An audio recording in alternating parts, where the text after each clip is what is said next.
So you just installed OpenClaw. Now what do you do?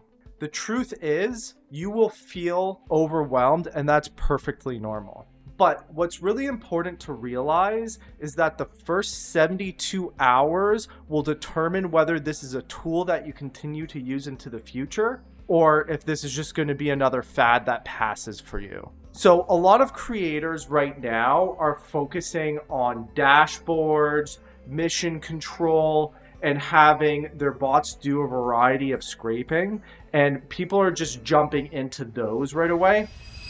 That's a mistake.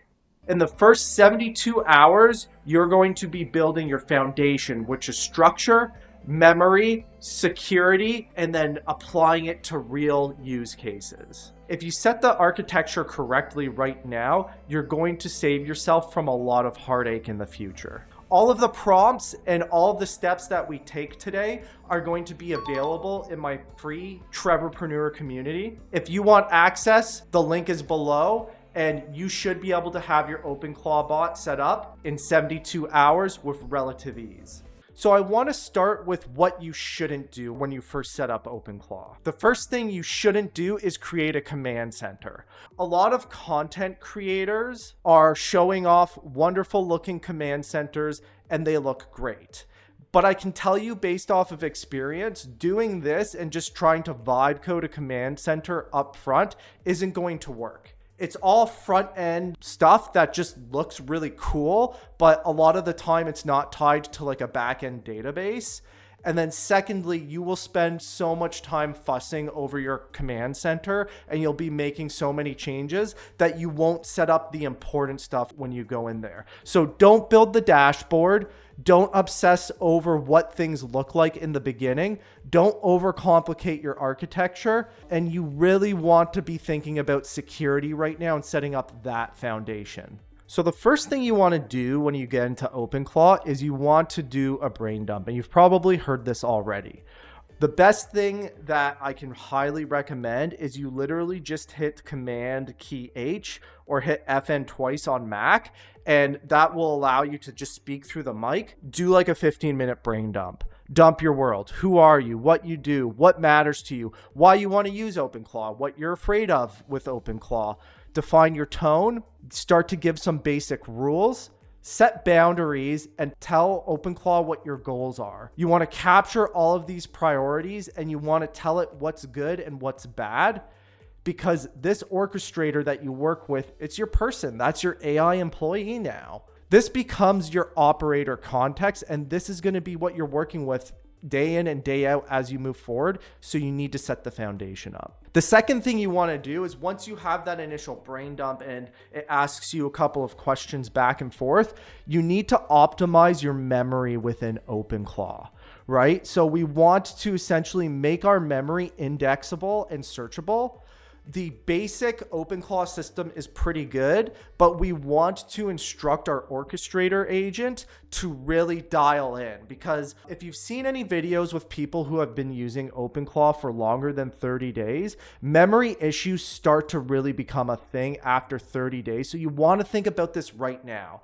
So how can we do that? Well, first of all, instruct your orchestrator agent. Just tell them, I want you to be marked down first. All of the thoughts that I gather that are important, I want you to make sure that you put into Markdown and that you are taking note of the important things we talk about. Secondly, you should install QMD, which is Query Markdown Documents. Essentially, this makes your memory files queryable for all your agents so you can get that memory functionality that you want out of OpenClaw. And then thirdly, just instruct your agent to remember all of the important stuff that you speak about. You can dial this in as you go along. Step 3 is we now want to spawn our core agents. And realistically, in any OpenClaw step, there's really 3 agents you should think about. There are more. People are going to tell you there are more, but it realistically boils down to 3 things up front. We want a coder, we want a security agent, and we want a researcher. So important thing to understand just how the architecture works between your 3 agents is, first of all, the orchestrator dispatches. When you want something done, you don't necessarily want to talk to your security agent directly. You want to talk to your orchestrator agent, who then dispatches your security agent or dispatch is your coding agent. Each of your agents should have a soul.md and tools.md, and your orchestrator agent can create that for them. And then lastly, you just want to set up a security cron. So you want to tell your orchestrator agent to create your security agent. And then every night at 2 a.m., I want you to run a security audit. And if you want access on a prompt on how to create these very easily, you can find them in my free school community. Next, on step 4, we now want to secure our system. OpenClaw has security issues, and there's a certain amount of risk that you're going to take if you get involved with OpenClaw, and you need to accept that. But no, you got to risk it for the biscuit. So a couple of things. If you're on a Mac Mini, you want to install a program called Lulu, and you want to talk with your main agent to optimize Lulu. A good way to think about security is, we all know what virus software is, but when we go over to OpenClaw, we need to worry about 2 things. We need to worry about not getting anything bad on our system, but we also want to contain our AI within our system and give it permissions to what it should only be doing. We want to give it permissions so we don't have a rogue agent go out and get prompt injected. So the best way to do this, and the best way to think about Lulu, is essentially a firewall. If we say, we don't want any agents accessing certain ports on our system, Lulu will help us log that and cut off access so agents don't go AWOL, off the wall, and get you in trouble. So Lulu is a fantastic piece of software, but you have to just slow down a little bit and learn how to actually use Lulu. And the best thing to do is just talk to your orchestrator agent. I want you to research Lulu. I want to implement this. But outside of that, what you need to know is Lulu creates logs about all of the outbound traffic that's going on within your Mac Mini every day. And it has an audit log. And there's 2 things we want to do with this audit log every day. The first thing is we want our security agent to review the Lulu logs every night at 2 a.m. to see if there was anything fishy that went on in our system during the day. The second thing we want to do is we want to write a script. So if there's anything outside of the norm, let's say Lulu in its logs flags something that shouldn't be happening, we want our orchestrator agent to write a script for our security agent to essentially wake up our security agent and say, hey, red flag, something is going off inside of Lulu that we need to pay attention to. Next, you want to be very careful. When you're first getting started, do not scrape Reddit, Twitter, or YouTube unless you know what you're doing. The reason behind this is because these are the 3 biggest platforms where you are most likely to get prompt injected and then leak your API keys. When you first get set up, you do not want to have a security issue. The next thing is you just want to tell your orchestrator agent, never write any of my API keys to Markdown. Make it a hard rule, and that will save you a lot of heartache in the future. And then lastly, we just want to be sure that we're giving certain permissions to our agents. So as an example, our coding agent shouldn't have permission to search the web.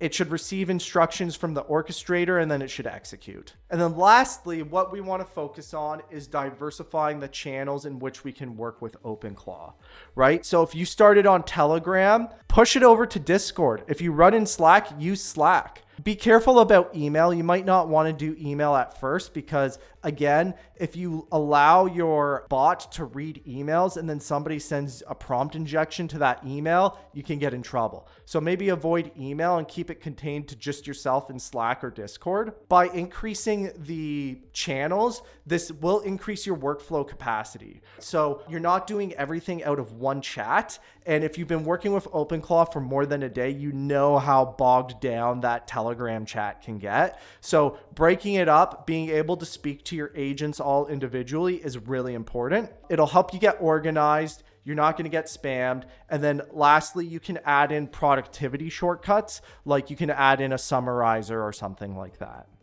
So if you get those 5 things set up, if you get your memories tackled, you have clean documentation, you have more communication channels with your bot.